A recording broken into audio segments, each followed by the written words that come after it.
एक मूर्तिकार था और उसने 2 मूर्तियां बनाई।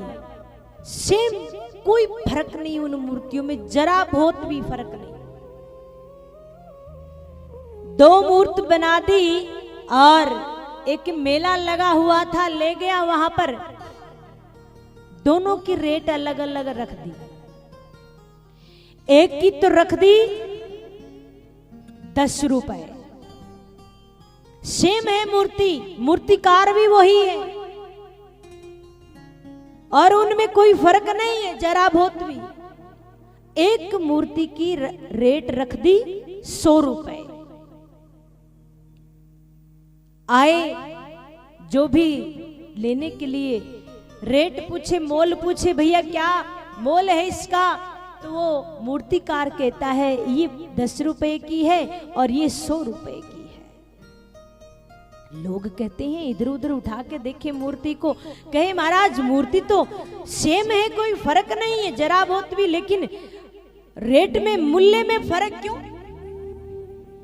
समझ में नहीं आए, चले जाए। एक संत आते हैं, कहते महाराज देखिए मूर्ति सेम है, मूर्तिकार भी एक ही है, कोई फर्क नहीं है, लेकिन रेट में फर्क है, मोल भाव में फर्क है।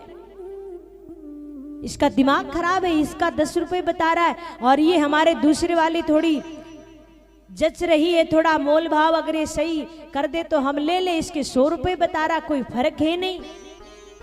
संत ने कहा चलो मैं बताता हूं कौन सी 10 रुपए की है और कौन सी 100 रुपए की है। ऐसा करो, एक धागा लेकर आओ। क्या लेकर आओ? एक धागा लेकर आओ। धागा मंगवाया और उस मूर्ति के कान में डाला। उस मूर्ति के कान में डाला तो वो धागा इधर से डाला, इधर निकल गया।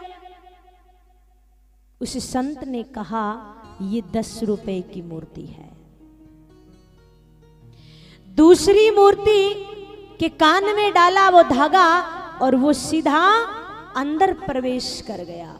संत ने कहा ये 100 रुपए की मूर्ति है। कहने का भाव क्या है कि आप 10 रुपए की मूर्ति मत बनिए।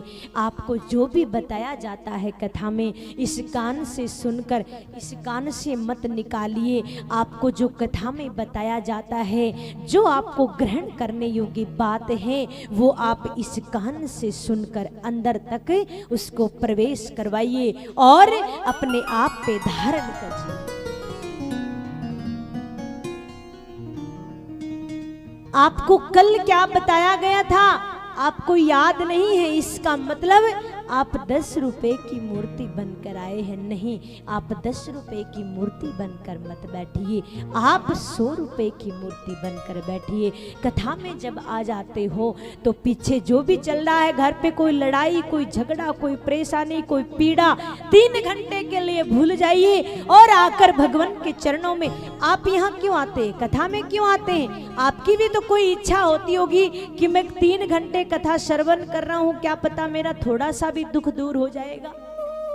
किसी की कोई कामना रहती है, किसी की कोई इच्छा रहती है कि मैं मेरे बिहारी के सामने बैठकर कथा सुनूंगा, तो क्या पता वो मेरी मन की व्यथा मिटा देगा, वो मेरी कोई प्रार्थना सुन लेगा, मेरी ये कामना है वो मेरी ये कामना सिद्ध कर देगा। यही तो हर की इच्छा रहती है, हर की यही तो आशा रहती है।